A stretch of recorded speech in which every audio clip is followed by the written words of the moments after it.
Welcome back to the European Challenger Series Spring Playoffs. It's time for Game 2 in this first semi-final showdown between DNL Esports and Cloud9 Eclipse. And with one more win, Cloud9 Eclipse will not only advance to Friday's finals, but they'll lock in a spot in the summer promotion tournament. Cloud9 looked incredible. They played like the team that won the first Challenger Spring and not like the team that got beat by DNL in the second Spring in those quarterfinals, actually losing to DNL. You know, I think from the get-go, you have to talk about Ko. In the jungle for Cloud9, he went super aggressive on Lucian. He did get that 3-buff start. He kicked Kikis out of his own jungle, literally, and got Cloud9 that massive lead. Every single time Ko invaded, he shut Kikis down. Kikis didn't even finish Feral Flare. He was one shy. 24 to 25 stacks. And then once Cloud9 got the lead, they rotated well. They used their poke. I actually think they used their engage effectively and then poked to finish people off. And that's how they secured the win. I was worried about the Nidalee with the hyper-engage combo, but they silenced my doubts and they performed flawlessly. I mean, they executed it exactly how you would expect from that combo, you know? They poked as much as they could with Nidalee, and then they dove in, at which point Nidalee can hit easy spears anyway as you continue through that fight. The question I have now, though, going into Champion Select for game number 2 is, what do you ban away now? What do you change in your strategy? DNL went for the junglers in game number 1, taking out Kha'Zix and Evelynn. Ko's like, what up, Lee Sin? Had his changes, people saying that that change to safeguard makes him not as strong as he was before. Well, we didn't really see any hint that Lee Sin was any weaker in that game. I do not believe Ko missed a Sonic Wave. I'm going to go out there. Every important Sonic Wave, one. Yeah. Yes, every important Sonic Wave connected. His Dragon Rages were impeccable. He used Dragon Rage and Sonic Wave to get over a wall because he had no flash, knocking people up to stay alive. I think if I were DNL, I would not focus on what Cloud9 play well because I feel like there's too many champions. You know, in this previous game, they banned out Kha'Zix, LeBlanc, and Eve. In this game, they got melted by basically everybody. You can't ban 8 champions. So with that in mind, whatever DNL want to play coming into this game, ban the champions that counter the champions you want to play. I think that's what they need to do. Go for the play style-based bans as opposed to the individual player-based bans. Which is what Cloud9 did. We looked how effective Leona was. Their first ban out of the gate was Morgana. Take away that black shield. And they also banned Ziggs. We touched on the fact that sitting on the side of DNL, Nick's preferred playstyle is those farmy champions. It was Gragas, it was Ziggs, it was Nidalee. Yeah. You get rid of that wave clear, and it was very clear Cloud9 had a very controlled, coordinated invade and map control strategy. And if you can get rid of those heavy farmers from your opponent, you know, it just makes your life easier. And I have no idea what he was doing as Lulu mid. I really did not like that pick. I don't think it had any impact in the game. And I don't think it should have been there. I'd go out on a limb and say the only real impact that it had was saving maybe 1 or 2 people, 1 or 2 kills from going over with the use of Wild Growth. And, okay, they use it once nicely down in the bottom lane to dive Odoamne, but honestly, 1 kill, that's not the impact that you're looking for. He got taken out anyway. They got the dive, and Nick was overextended. He ran the opposite way, ran into, you know, members of Cloud9. I think for DNL in that game, they did get outplayed. And, you know, the theory behind their comp wasn't too bad. If you could get Ryze to be a super strong front line, and you've got, you know, the shields coming out there from Lulu and from Kayle, Yi could have become a monster. He could have been uncontrollable. He didn't need to build tank because he had wild growth, he had intervention.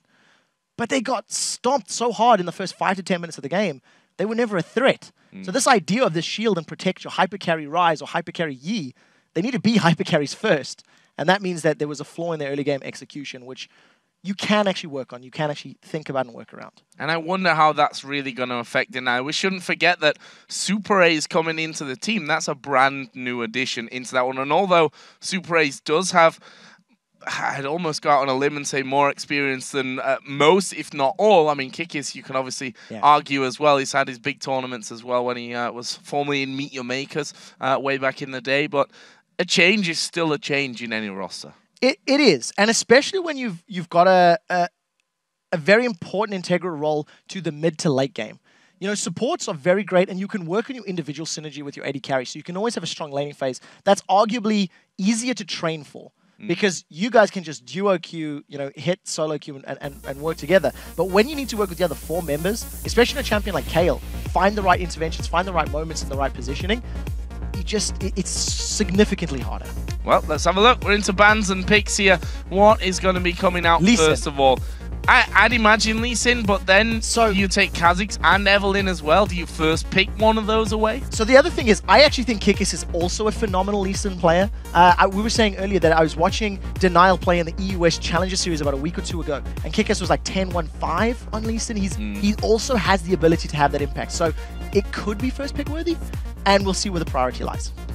Well, let's see. It was Kha'Zix that was taken out here first of all by DNL. So not wanting Kha'Zix, who we all know, despite that change, which I don't think is even a massive change to, you know, it's his team fight ability when it comes into that mid game or once he hits level 6. So the thought process behind removing the damage reduction for turrets is to make him less of a threat in the laning phase. Yeah. So what that does is it just mitigates the panic and the worry of those like 7 to 20 minute tower dives from a Kha'Zix who can just face tank a turret all day long. So it's not a big change, but again, you've seen how aggressive Ko is, you've seen how he's in your face. You don't want to give him a champion that can stealth up and get in your face with the leap even sooner. So they've taken the Lee Sin out here, which was what we thought after Ko's brilliant performance in game number 1. On the other side for Cloud9 Eclipse, they're not changing their ban strategy here. Taking away Morgana, they've taken away Mundo. Ziggs is still up and available. You have to feel that if Cloud9 get their hands on the likes of LeBlanc or Zed, they may let Ziggs fly through the pick and ban phase. So DNL, they have actually taken away that LeBlanc. So one of the assassins is gone. And I think for Cloud9, the decision now just needs to be, what are they more afraid of? What are they more worried about? Well, we did see LeBlanc taken away and Nidalee banned for Cloud9. And first pick, Lulu. It didn't have the impact that we expected the last game. You could argue that there are stronger first picks right now. Okay, so the one thing that it does do, I want to give the benefit of the doubt to DNL. Seeing that it didn't work in the mid lane and knowing that you can put her in support.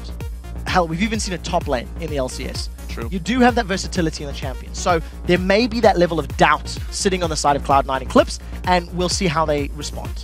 Well, they respond by saying, Leona was good for Voidal, and I'm going to show you how you play a Master Yi. That's what Ko's going to go for this time. Kha'Zix and Lee Sin taken away from him. That left Evelynn open, which was, of course, banned in game number 1 by DNL. And it looks like Kikis will get his hands on that one.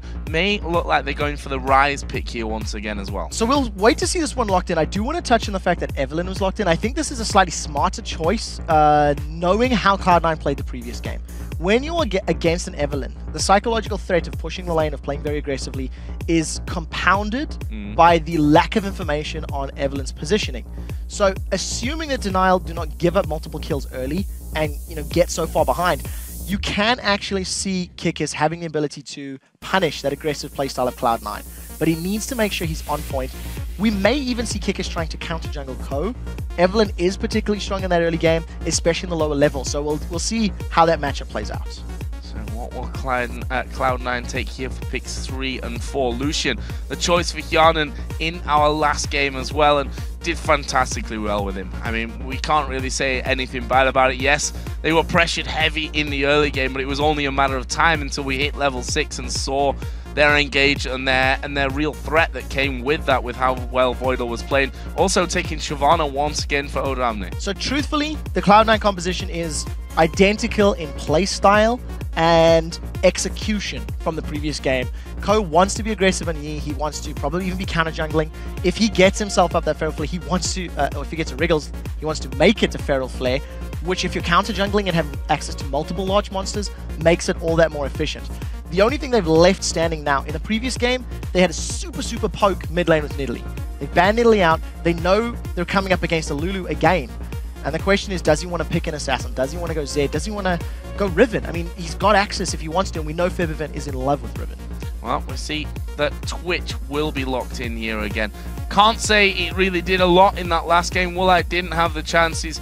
We said in his position in that fight in the top lane, he was in the middle of the pack somewhere that with any AD carry, really, you just don't want to be there. They complement it this time with a Thresh as his partner. So I like the Thresh more than I like the Kayle. You've got the escape thanks to the Lantern. You've got more peel, power for your team with the Flay, the Death Sentence, and the Box. So I think that's much smarter. And when you consider all of those tools against a Leona, against a Shyvana, you can interrupt Dragon's Descent, you can interrupt Zenith Blade.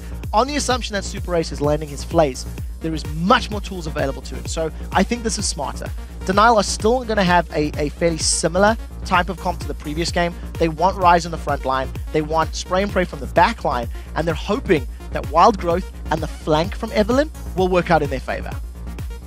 And final pick is Soraka. It's taken so long. We've seen so much Soraka in North America, and it's taken me to get on an aeroplane to fly to North America to see a Soraka. Well done, Cloud9 Eclipse. I'm going to go out on a limb and say, as far as European teams are concerned, the last time Soraka was played was when you and I were casting it in the spring split of last year.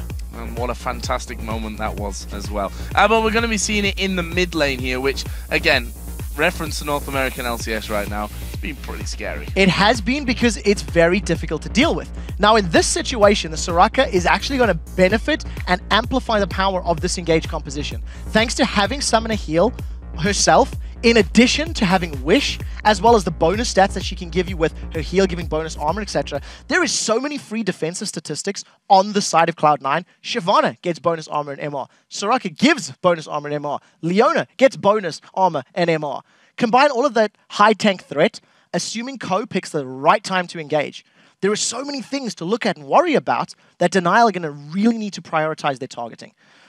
That is aided by the fact that they do have good AoE with Lulu, with Evelynn, with Ryze, with his ultimate on, and Twitch with spray and pray. Yeah. So luckily, the emphasis is not going to be on find one guy, land every skill shot, don't mess it up or we'll die. It's going to be wait for them to clump up, wait for them to dive in you, and then respond accordingly. And I think DNL, once again, they cannot afford to fall behind early. If they do, they're just going to get dove on over and over and over. And therefore, I think we really have to look at Kikis in this game. Had little to no impact, really, in that last game with his Master Yi.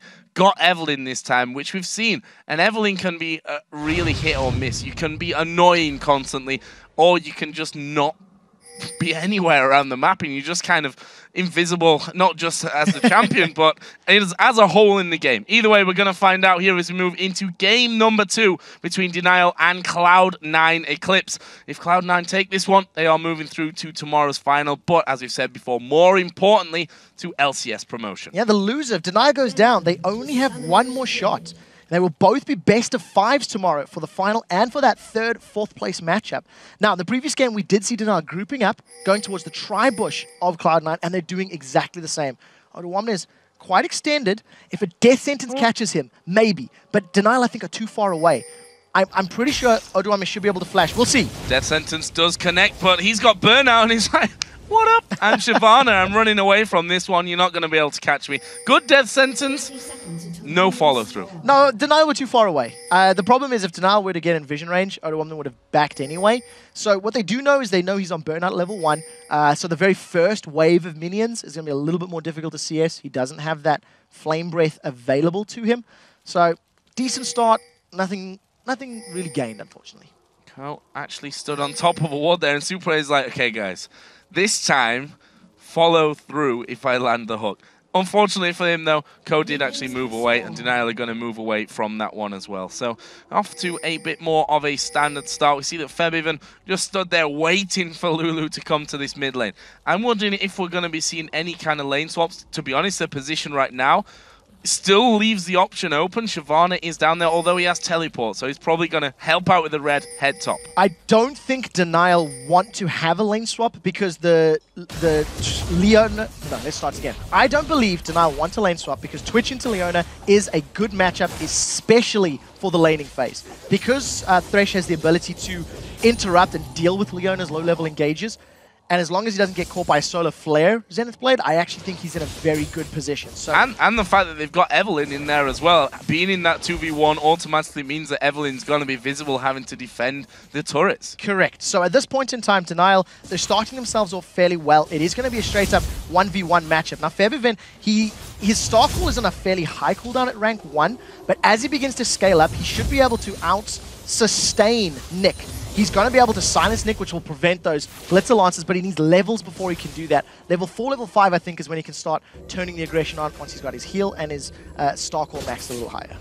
And let's be honest, when we say fairly high cooldown for star call, it's pretty much the closest thing we've got to ultra rapid fire at this stage. Touche, touche. It is low, but the point being, at level 1, level 2, NIQ is going to get more damage thanks to his auto attacks and the bonus help picks damage.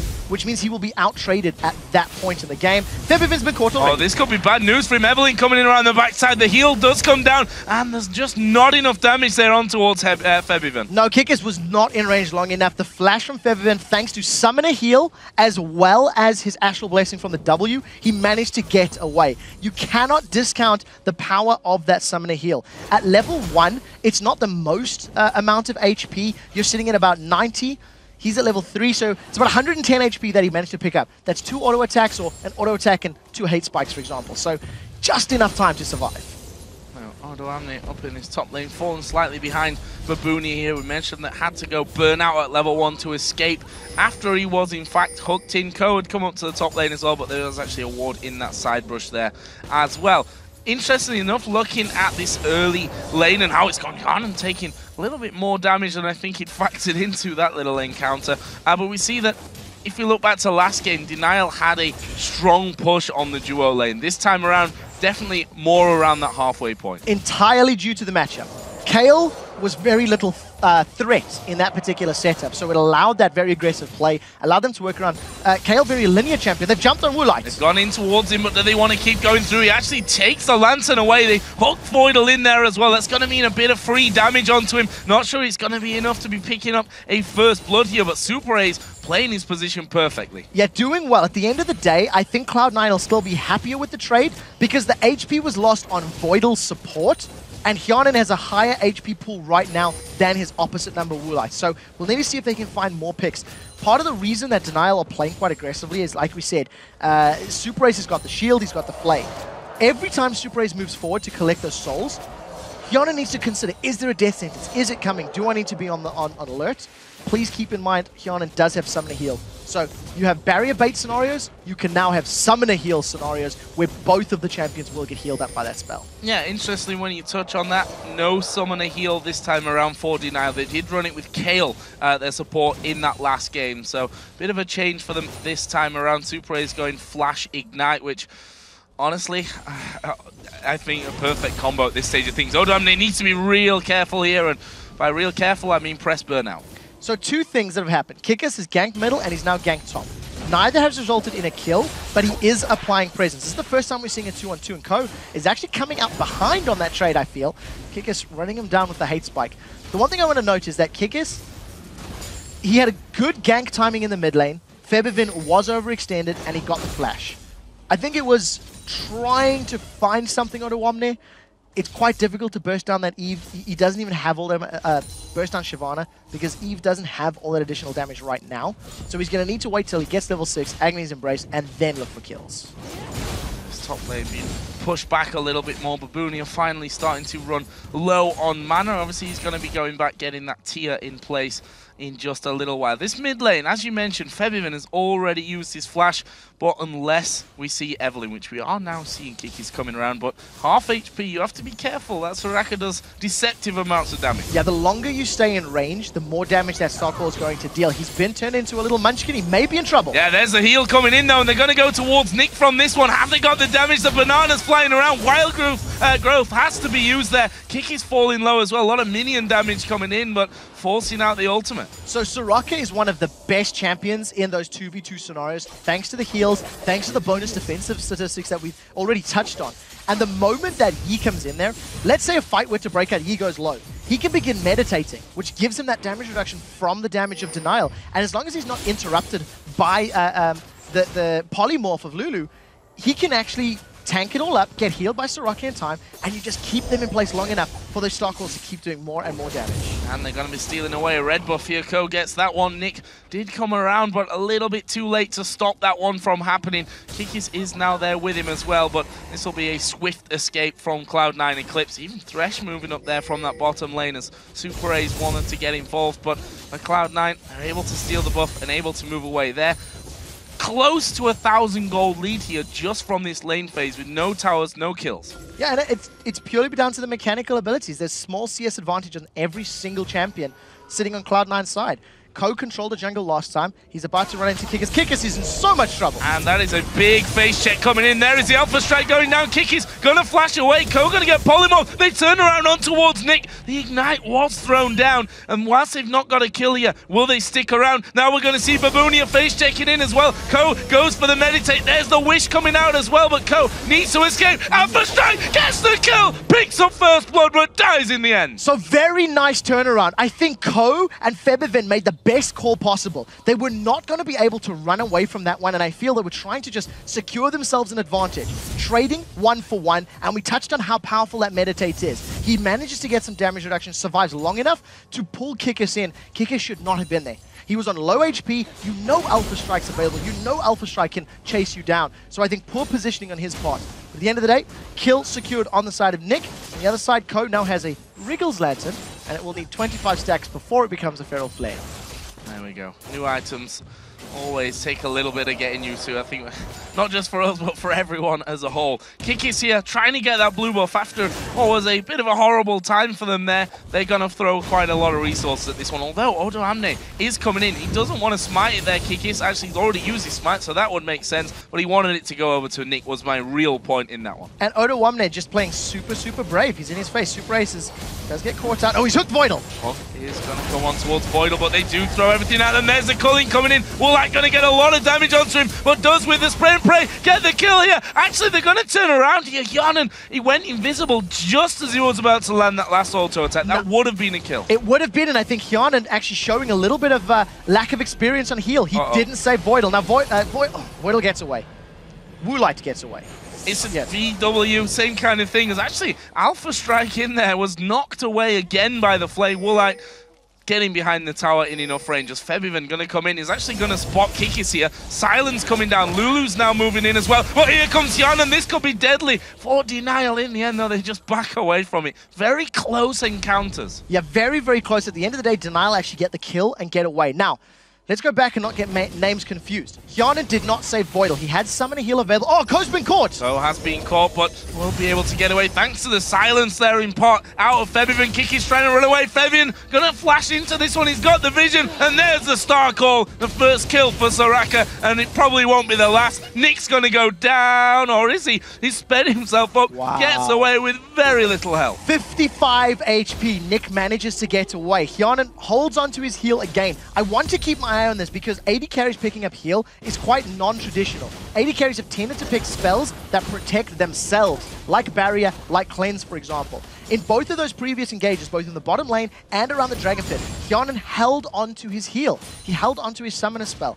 I think it's a bit brash. I think it's worth actually throwing out, especially if you can, save that teammate. At the end of the day, Cloud9 lose a member thanks to the 2v2, but then they find a kill onto Kikis once again, who was singled out and was soloed out by the members of Cloud9. Kill win to Febiven. He's getting closer to his Athene's Unholy Grail. Yeah, I think you're right with that as well. I mean, if you look, 2 summoner heals plus Wish, that's a lot of group heal when you get into a fight like that. Something that Denial have to be very careful about, because all of a sudden when you think you've got them low, you actually haven't. As Odoamne, he is very deep. Going to knock Babunia back on his way off towards base, but is he going to get there? The damage coming out here from Babunia. Odoamne does have his flash available, and there it is used. Will burn out and get behind the tower. Hashtag almost calculated. He almost got away without burning the flash. I think Odoamne, understanding the amount of damage that Babunia had, waited until the very last moment, was not willing to risk one more overload and then using the flash. But fact of the matter is, he should not have been that extended to begin with.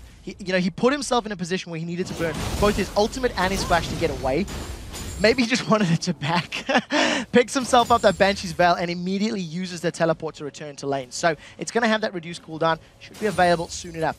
Woolite, I think, wants to go in. He's positioning himself to line up both the minion wave and potentially the champions with his spray and pray available. So if Hjarnan and Voidal stick close enough, he can get a lot of bonus damage by hitting multiple targets at once.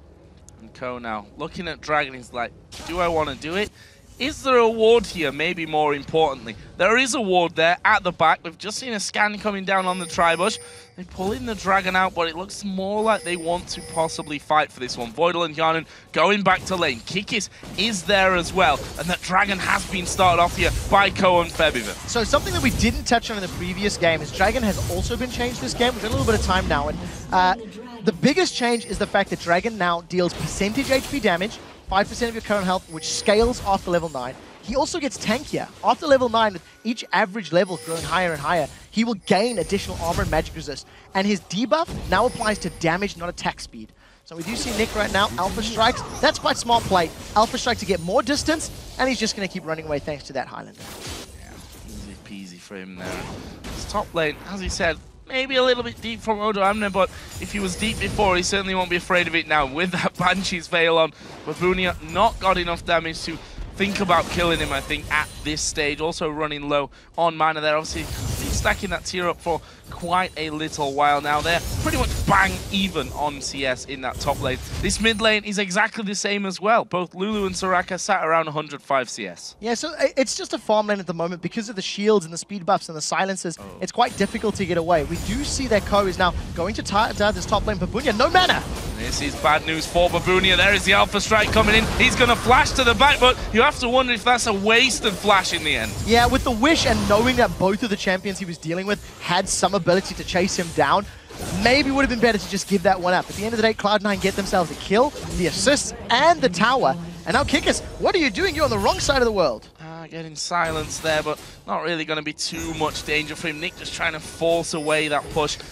Came there a little bit late. They stopped, didn't stop the tower from going down. As the Hawk comes flying out towards Hjarnan there in the bottom lane. He's just above half HP. That could have been a little bit deadly for him. Meanwhile, we see Ko, wow, walks in there, smites it down with the ward vision, and obviously Kikis just left that one. Used his smite earlier on, wanted to give it over to Nick as well. Unfortunate when that happens. So I think that's now 3 buffs out of the game thus far that Cloud9 have been able to steal away. With the kill in the top lane. Oh, we get to that. Hjarnan's been hooked. Hook coming in. There's a teleport down the back. That is the Solar Flare going towards the back. Hjarnan has actually already flashed here, and he's going to go down. Actually, he didn't flash. He didn't flash at all. Voidal is going to fall low as well. Rune Prism will seal that deal. And Denial here, picking up 2 kills for nothing down on the bottom side of the map. Very, very crucial kills secured. The unfortunate thing is of their 4 kills, 2 are on the support. Now, Febiven is being dived. He's trying to turn it back around. Yeah, but he's Soraka. Don't die for Soraka. It's just a bananas idea indeed. Exactly that. This bomb turret actually taking a lot of damage, but let's have a look at that fight once again. It was started by Cloud9. Yeah, Voidal actually, I think, going a little too aggressive. Now, this is the point I want to highlight. There are games where Voidal has had flawless engages, and there are games where he's had questionable engages. This may be an offshoot of the confidence from the previous game, where Voidal jumped onto Woolite and SuperAZE thanks to the fact that there was a Kayle support. There was much less risk diving onto Kayle because all she can do is try and hurt you some more and then save herself. Whereas a Thresh on the other side, knowing that he's got the play, knowing he's got the box, there's kill threats. And, you know, Code, this is saying this is how you play Master Yi. Yeah, kind of. A bit of a mistake. You spoke a little bit too early there, coming back straight underneath the tower and taking a bit more. Well, it's all right, he's got the heals to keep him alive. Meanwhile, Odoamne again, feeling a bit of heat from Babunia in this top lane, and Babunia playing this one a lot stronger. However, Cloud9, they died, obviously respawn, come back into lane, pick up basically a free turret. Truthfully, if you actually look at the bigger picture, they got damage in the mid lane turret, Odoamne was able to save the top lane turret, and Cloud9 didn't even lose their bottom turret, but he managed to secure a tower for his own team. So Denial only got a kill, and they've lost that objective. I'd like to highlight that at this point in the game, at 16 minutes, Ko has completed his Feral Flare. So it is now going to start stacking the damage. For the numbers, it's going to be an additional 100 damage at base onto monsters, minus 67% versus champions, and he's going to be getting 10 HP per hit. So his sustain is going to go up, and it's going to start stacking with every kill, with every assist, with every big monster. And look at the side. I think they're going to go on Kikis. Voidal is going deep on this one. They go straight in towards Kikis. Takes a lantern, but Master Yi's in there. Ku picks up that kill. He's going to get hooked in, but there's the wish coming out. They take a turret, dive in there, get the kill, and they don't really lose that much health in the end. Somebody needs to give Ko a high five. We'll talk in a second as Woolite is about to run to the team. He's about to become unstealth. Oh, that pink ward put in position, and Woolite is going to go down. There's a deep-ended play. Hjarnan now the focus. Babunia gets that one. SuperAZE going into the back. Febiven actually moving out here towards NIQ. Is going to flash away. Puts down a heal onto himself. And a little bit deep there, you might argue, losing 2 men. Yeah, tiny bit overextended. There was a couple of auto attacks that got off there from Woolite. And of course, Cloud9 didn't necessarily have the best of engages. I want to just quickly touch on the fact that Ku actually had a very good engage in the mid lane. When we talked about that Master Yi, he needs to time his engages effectively. Let's have a look at the positioning from Denial. Pink Ward goes down, reveals Woolite rather, and because Cloud9 had to go through the box, you see the movements like SuperAZE did a fantastic job. Fantastic job with positioning on that box and landing a very crucial play. That is single-handedly what allowed Denial to get those kills. 6-5 in kills. But look at the global goals here. There is a big lead already here for Cloud9 Eclipse. They have a strong lead on this game as Kikis is going to come in here. Just getting 2 shots off onto that ward and throws himself another one down. We've got less than 10 seconds. Actually, that's a lie. Now we've got less than 10 seconds until Dragon comes up and Co already in position. So Cloud9 should be able to get in position to fight for this particular buff. They do not have teleport from Odoamne, so it's going to be a 4v5 at a best case scenario. And I think Denial have probably got superior positioning to force this objective. Knowing it's going to take a while for Odoamne Shyvana to get down there, it's going to gift this one to Denial, I feel. Cloud9 are going to have to be super confident to engage 4v5, and they're not going. It's not worth the risk. No point in losing anyone there. Going to be taken down in the end by Babunia. Interestingly, though, that he got that and it wasn't the smite that finished it off. And Co might have been thinking that, you know what, if I'd have cheeky alpha strike in there and gone for the smite, who knows what would have happened. Either way, it goes over to Denial. It brings them closer in goal. So Kikis has been, he's not had a great series thus far. You know, in the previous game, his Master Yi was not very scary, and you have to feel that he's been caught out of position on his Evelynn, which is worrying because as an Evelynn, you really need to be engaging at the exact right time, at the exact right moment. If you look at his itemization as well, he's got very little damage. In conjunction to the Feral Flare, Ghost Blade, Master Yi, now they're trying to 2-man Baron. This is brave. Look at how much damage Ko's taking. Yeah, a little bit too much, actually, but he's going to be getting the heals coming out from Febiven. They've got the Wish if they do need it. They've got Vision also off Denial there, so they know exactly where Denial are. Both have the Summoner heal available. They're keeping them in position. That Wish is going to show them now, though, that they're going for this Baron, surely enough. They start to move in, but it's going to be picked up. That was nicely done. Sneaky Baron coming out from Cloud9 Eclipse, but now they might fight. Solo play going towards the back. The hook has landed. The box is down as well, but the damage coming onto Kikis is absolutely massive. He gets forced out of the fight. Odoamne ticking away there from the poison, and they kill out Voidal, so that's a 2-for-0, despite losing the Baron here to Denial. Super importantly, Denial managed to save their members for the initial burst. Because Master Yi and Soraka did not blow somebody up instantly and stick in the middle of the fight, it meant that Denial came out ahead. They've taken off the Baron buff from 2 members of Cloud9, are going to secure their 2nd tower of the game, and that is a very important play for Denial. It immediately makes you concerned about Cloud9's chances. Ko is thinking he can go in. Denial is separated. Yeah, this is dangerous. He's going to go on towards NIQ, but they start to knock him back. He's running his ultimate, but is he going to get away? Well, it's going to flash away right at the very last second as well, and that will be a 1-for-0. I think Cloud9 may be feeling a little overconfident here. In order for Cloud9's composition to work, they need to have a numbers advantage, and they need to be running together in the middle of the team. If Master Yi is there alone, he's going to get killed. There is a lot of damage from Denial. If Shyvana is there alone, she can get focused down. In the previous fight, Odoamne was able to zone 3 members of Denial, which was great. Well done, that's your job. But the problem is, nobody else followed up. Master Yi was retreating. Soraka was retreating. There wasn't the heal stacking that we were anticipating because they needed to use it for Baron. They'd used those big abilities in Baron, and that's what cost them those fights. Cloud9 need to pick better engages with more abilities if they want to actually win them. See Febiven getting himself a blue buff, not died. Up to yet, actually the only member on the Cloud9 Eclipse team to not die, and see how that all works out for him, how this Soraka pick moves in, moving forward. And one of the big things undeniably about that last fight was when the Wish goes down to heal them from Baron, and that's not available in that big fight, that is a big heal for the entire team. The second thing that is in addition to that factor is that Ko was forced out of the fight early as well. You know, he took a lot of burst damage up front. He's got no defensive items himself, and he's relying on those heals of his teammates to keep him up. If you look at his build, up until this exact minute, he had his Feral Flare and his Ghost Blade completed. And only now has Kikis managed to pick up that Chain Vest and the Giant's Belt. So finally, Kikis is starting to get to be a little bit closer to a frontline threat. not necessarily a damage threat right now, but as long as he can engage, get a good ultimate down, and pull members of Cloud9 towards him, the rest of DNL actually have the damage to win out the fights, as we've seen in his last 2 engagements. Yeah, Babunia starting to build himself up a little bit there as well, and we shouldn't look past Lulu.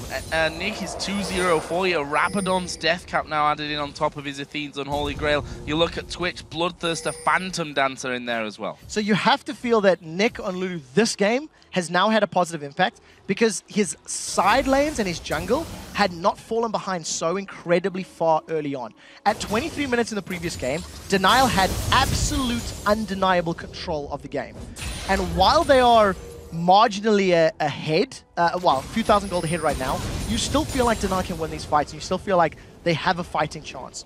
We just need to see how Nick positions himself and how effectively his Wild Growths and his Guild Lancers are going to be in these team fights. Odoamne actually moving through the jungle here. SuperAZE is going to spot that ward going down, and we'll just simply auto-attack that one out with the use of his Trinket. They're going to steal away the golems here, and Massey waiting off to the side. Hook actually coming through, and Ko wants that big monster, but doesn't get it in the end. Ko has to back away with the presence of Kikis and not knowing exactly where everyone else is. There's a ward there that's going to spot Odoamne going back. He's got himself a Banshees, though. You can't even hook him. Yeah, I almost felt like that could have been bait as well, because as Odoamne was backing in the Tribush, Voidal was motoring down towards him through the jungle himself, and you did see the Ko was close by as well. So at the end of the day, nothing happens. DNL do not look for any sort of engage, and Cloud9 do not manage to pull DNL towards them. In order for Cloud9 to gain a further advantage in this game, they need to have deeper wards, because now they're pushed down to the inner turrets.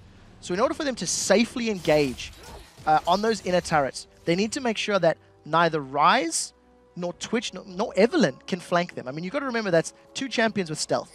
And without full vision and information with pink wards or buff camps, for example, Cloud9 are at risk of being flanked and caught out. So in order to avoid that, they just need much superior vision.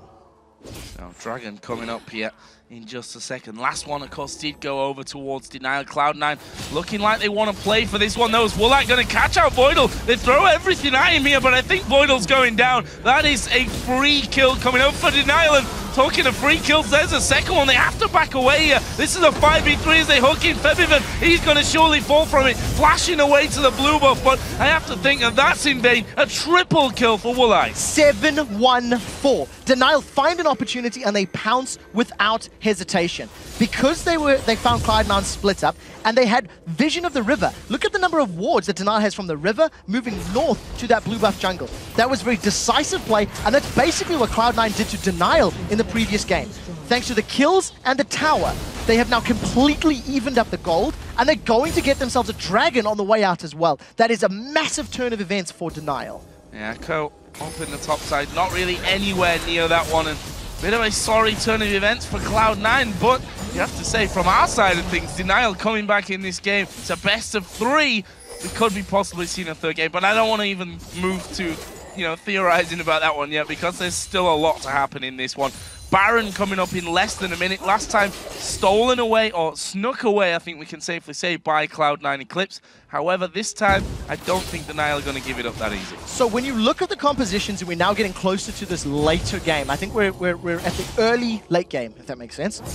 Ryze has now hit his power spike. He's got his Seraph's Embrace, he's got his Rod of Ages stacked, picked himself up a Glacial Shroud as well now, so he's even going to get tankier. Evelynn's going to get tankier as well, going to become more impactful. Lulu, the same situation. And in my opinion, against this composition of all-in champions like Cloud9, I think Twitch is a phenomenal choice. Once Yi, Shyvana, Soraka, and Leona all lining up to try and hunt you down, your spray and pray is going to hit them all, and it's just going to amplify your damage immensely. Cloud9 do have scaling champions of their own, but I feel like in order for Cloud9 to regain control of this game, they need to split push. They need to have Shyvana in the top lane, they need to have Yi in the bottom lane, and stay grouped as a 3-man with Leona, Soraka, and Lucian sticking together. I feel that Cloud9's got better map split pushing champions, and they should play to their strengths. buffs taken here for Cloud9. Eclipse Baron has come up, and look at this denial. Are going straight in for that one. We see Voidal trying to get rid of the vision from the back. Baron is down to half HP. Solar Flare. Continue to hammer away. There is the Solar Flare coming in. Here's a call in from the side as well. Baron not going low enough for the smite just yet. Kikis is going to have to back away. There is a spray and pray. Woolite has got wild growth on him. They tried to flash away, but Woolite is ripping through them there at the back. That is going to be 1-for-1 right now. Cloud9 have stopped them doing Baron and got a kill on the way out. More importantly, they forced Denial to split up. The moment Denial were in group, their damage was great, and they've jumped on SuperAZE. The Baron didn't reset here either. Woolite has actually jumped in the middle. They need to finish off the Baron, otherwise they're going to lose it anyway. Voidal goes down. Hjarnan is doing the Baron. They finally killed off most of the team. NIQ is still there. Febiven is going to finish off the Baron, and that in the end will be 2 men down. Nick going to be chased here by Odoamne, and we see that Hjarnan moving in from the side. Woolite has got basically no HP, but there is Thresh to save the day. So at the end of the day, it's a 2-for-2 trade, and Cloud9 get the Baron. Denial were forced all the way back. As a 5-man team, they didn't commit to finishing Baron, and they were a little bit split up. But what you need to notice, this is the re-engage now. Denial had already been forced away, and because Nick is forced away on the top lane, he's scared of being engaged upon, and Woolite going super deep. He's knocked up, he's stunned. I think he focused a lot on Voidal, which allowed Odoamne and Febiven to actually get a kill of their own and then finish Baron. Denial wanted to ideally be a little more grouped, get that help picks onto Woolite, could have allowed him to stick around for a couple extra auto attacks. I think good play from both teams, but with Baron being on Cloud9's side, advantage to Cloud9. Baron Nashor has been a big player in this game, there's no doubt about that one. Cloud9 Eclipse taking the first one secretly, but losing 2 men afterwards, which started this whole comeback for Denial. That time around, it's Denial that started off. Cloud9 forced them away, are able to pick up the Baron and a couple of kills afterwards. Let's have a look at the gold. It's 1,000 gold between these two teams. 14-7 in kills, 3-3 in turrets. And after looking at these last fights, you have to say this is still anybody's game. I completely agree with you. And Cloud9 have been unable to touch those inner turrets of Denials. You contrast the performance this game to the previous game, and Cloud9 had absolute map presence. They were all over Denial's jungle. They took every single buff they wanted to, and they simply shut down Denial's abilities to rotate around the map. Woolite is such a threat at 815 with the Infinity Edge and Phantom Dancer that Febiven's picked up a Thornmail. As a third item on Soraka, he's picked up a Thornmail because of the amount of threat that Woolite offers. What that means, though, is that he's relying on his Mercrays and his Athenes as the only magic damage protection right now from that Evelynn and the Ryze combination. So if Febiven is caught a little bit out of position and even Ryze on his face, it's going to be a little easier for them to take him down. So we'll see how positioning works out, because all of these fights have been determined by positioning. Oh, that is bad news. Although the heal's coming in, Woolite has to use his cleanse there, and the wild growth came in and bit off a little bit more banana peel than he wished, I think, there. Yeah, in that situation, Febiven's Thornmail, plus the heal armor that he gets, plus the support of his teammates worked in his favor. We touched on how Cloud9 can split push, and look at this tower. It is being shredded by Ko. Shredded and then deaded. Nicely done. Meanwhile, that mid turret going low as well. Hjarnan going to get caught in it. Kikis doing the work there. Can they get any more? Babunia going to flash in to try and pick up that kill. They need to have Master Yi in this one. Odoamne tanking up all the damage. Here comes Ko. The box is down now, and I don't think they want to trip through it. They're going to try and run away. Babunia is chasing Febiven. There is the silence. He gets off a heal as well. Has he got the damage here to kill off Babunia? There's a ward in that brush. Odoamne coming around the side. Too late to save them. And now Odoamne may go down. They're hooking Ko as well, but he turns around. Kikis now moving in. Alpha Strike not enough, and they get themselves more kills. Meanwhile, Odoamne definitely not safe here. Babunia chasing him down. They've got no flashes between them. There is one more Q, and Odoamne is going to get away from it. You're not going to chase the burn up. Babunia's not giving up. That he wants to push the lane. Voidal should go down. Yeah, he does. He's dead. At the end of the day, we talked about how Febiven, if he gets caught out of position, Babunia and Kikis can shut him down. Babunia 1v1s Febiven. After Cloud9 takes such a nice play in the top lane by securing an uncontested tower, they get caught out in the middle lane. They didn't have Master Yi with them. They got zoned out and they lost Hjarnan super early on. That actually could have been more disastrous for Cloud9 had Woolite not been taken out. Odoamne got onto the rat, got him down, which meant these death timers couldn't be punished as hard. So this is the engage. We actually see Kikis flanking from the side, and thanks to a great teleport from Babunia coming in from behind, all of a sudden Cloud9 are split. Every time Cloud9 got split up, they just get focused down. And even though Code joined late, that he doesn't want to tower dive. He's not tanky enough. He's not scary enough. No, Emma on Febiven means he can't really 1v1 this. No. Tried his best there, getting off those heals. Actually stopped in the brush to wait for the rest of his team and then realized, okay, they got a ward in there, he can still kill me. What I really like about this replay is how Denial used correct positioning to flank. I called Kikis out earlier in the game for being caught out and maybe not having the greatest positioning. That was perfect. He got 4 members of Cloud9 between him, the rest of his team, and his Agony's Embrace. And that is exactly what you want to do. Because Denial had an opportunity, they took it, they punished, and they've got themselves a nice lead. And right now, blue buff is going to be picked up for Denial. We've seen Master Yi getting a bit more farm in this top lane, up to 176 right now, but he's got to be alive in these fights. Well, I say alive in the fight, he's got to be in the fight. That's the problem with that last one. Also, Hjarnan, I have to say, has been caught out of position more than once this game. Yeah, I would like to see Cloud9 go back to split push game. I'd like to see them move around the map, put more wards down. If you can get Ko or even Odoamne onto a tower, they've both got a lot of damage they can put down. Odoamne's got his Twin Fang, he's got that Bilgewater Cutlass built up. He can actually get through those towers quite quickly. As far as the Feral Flare is concerned, I believe it's up to about 21 or 22 stacks right now. When you filter in all of the additional damage, it's 166 additional damage onto those monsters, minus 67% for champions. So it's still scaling. It's still hitting harder and harder. I'm not going to try to do math on screen. They're going on Kikis. They're going in for ult. Kikis there is a wild growth use, and that's going to force them away. Nick actually getting a little bit caught out there. Odoamne coming through the front, but where's Babunia? He's coming up from that bottom lane. Flashes used for both Odoamne and Ko there. I'm not quite sure I agree with the flashes. They tried to jump onto Denial. Yes, they got some ultimates out of Denial as well, but at the end of the day, there was no hard CC locking anybody in place for long enough for that to be a kill threat. Cloud9 also split their focusing. They thought they caught Kikis towards the Wraith camp, and they thought they caught Nick towards the mid lane, and they didn't just jump. They didn't jump on the right targets. I'm happy to see Ko shoving those lanes out, but he needs to get more wards, I think, once he can actually get an item slot. And deeper vision will allow them to split push much safer and much more aggressively. We also see, I think, Woolite feeling very comfortable here. Got himself a cleanse, got himself Mikael... no, he doesn't have the Mikael's Crucible, but has the Mikael's Crucible from SuperAZE as well. He can stay pretty safe in these fights, and all he needs to do really is stand at the back when it happens.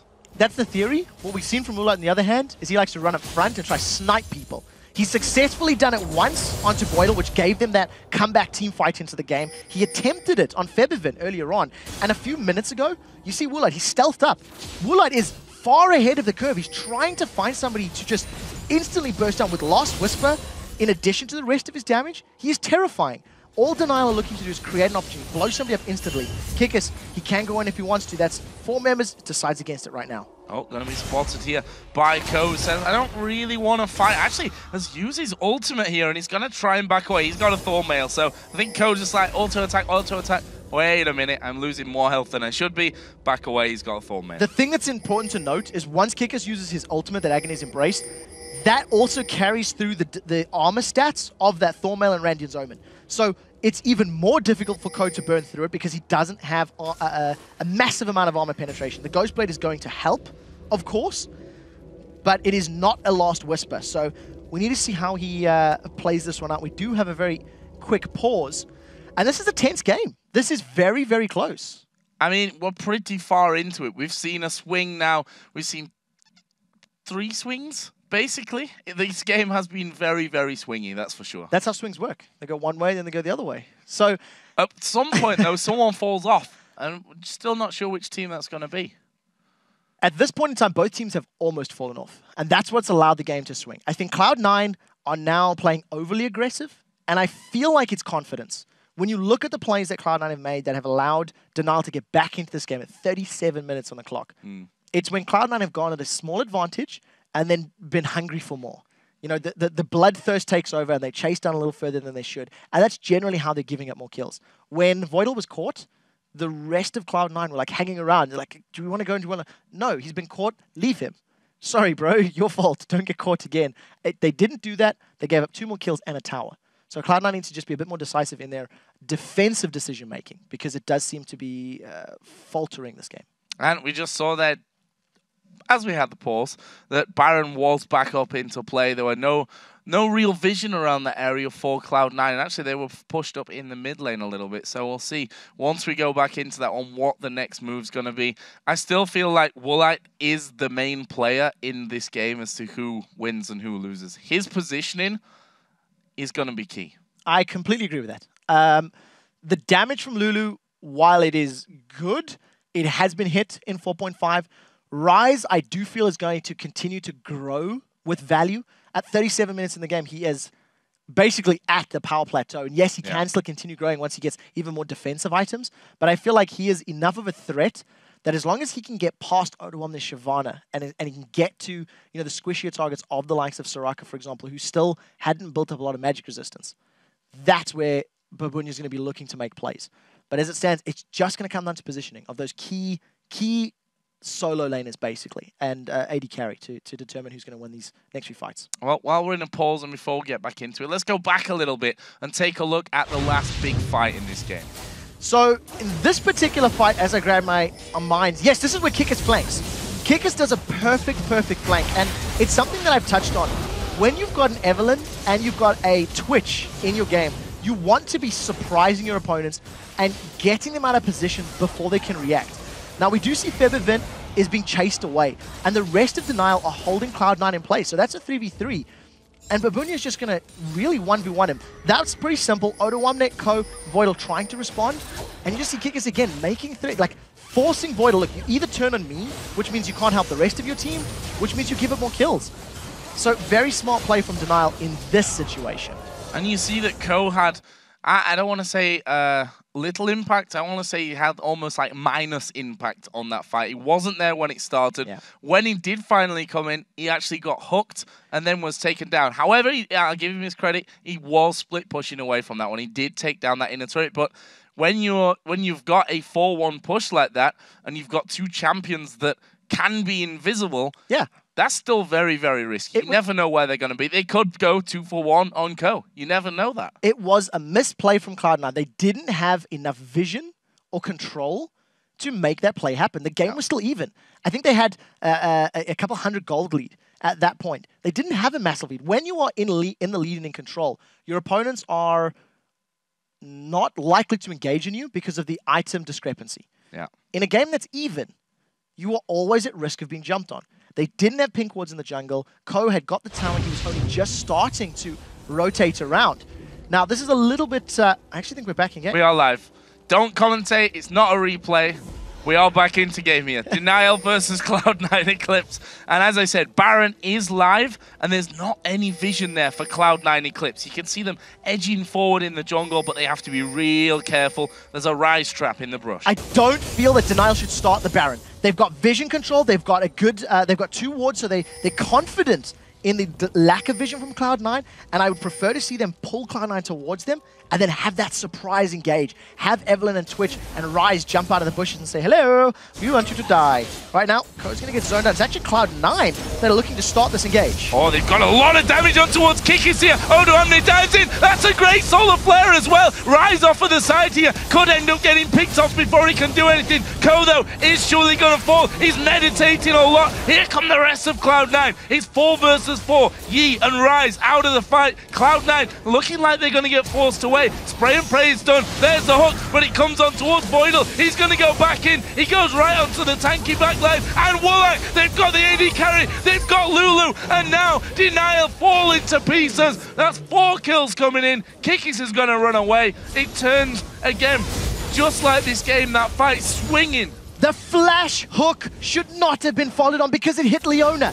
That was just a signal. Oh no, we've caught someone who can stun us and lock us up and allow Hjarnan to get the damage done. Now this was actually very smart play. By getting so much damage into Kikis early on, it mitigates his threat in the team fight. And while Babunia does hold, 3 members of Cloud9 in place, he runs away and just gets melted. He couldn't stand the damage that Hjarnan was putting out. This Zenith Blade does not connect with Woolite. Had it connected, it would have been even easier to drop him down. And this is the key play. Even though SuperAZE gets a flash hook, Voidal instantly turns around the moment that he can. Woolite is caught out. I mean, completely separated. Hjarnan melts him. So much damage. When you've got a 5-item, no defensive statistic Twitch, he's going to get caught out every time he's locked down. So, with all that happening then, Baron was not, right? No, Baron's inhibitor only. Yeah, Baron's there. He didn't say live at the top, so it kind of scared me for a second. I'm like, wait a minute, where's the Baron gone?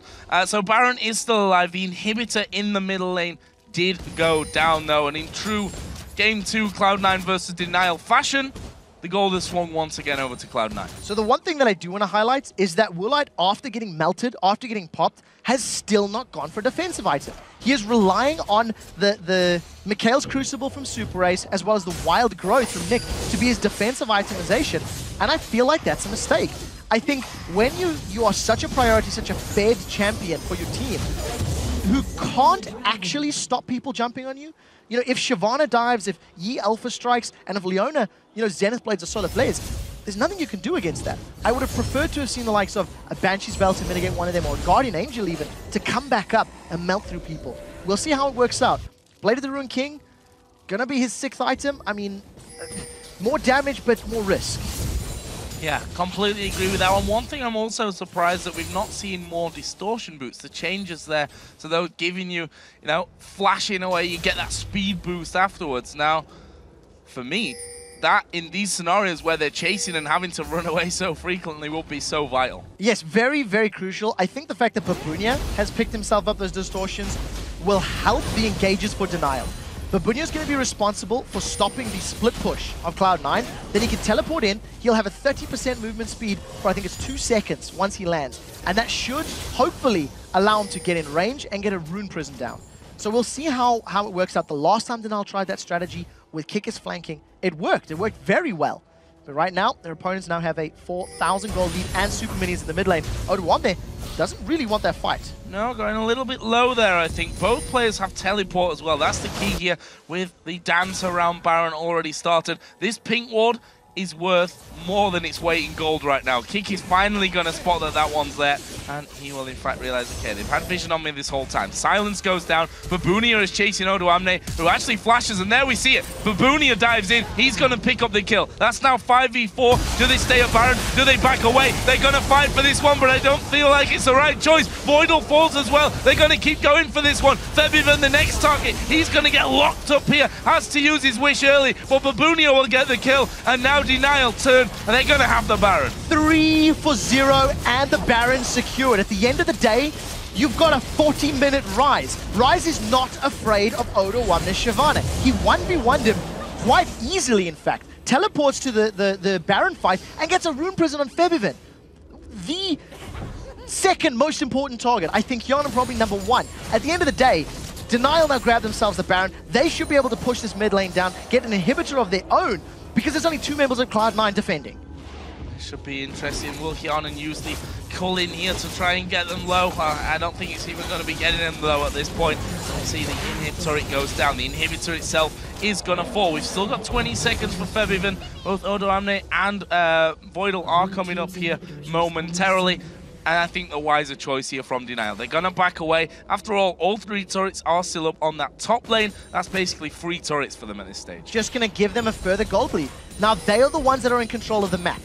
The inhibitor has respawned for Denial in the mid lane. Oh, Kikis will fork by Ko. Let's see how this works out. So going for him, but there's the lantern, and Ko doesn't get any more from that one. Although he is going to be trying, just chasing a little bit further on through the enemy jungle. May just get himself some vision down, if nothing else, or move back into that split push role. But let's not forget that Denial have Baron here. This is the time where Cloud9 need to be careful. Cloud9 have not seriously attempted to split push at all this game.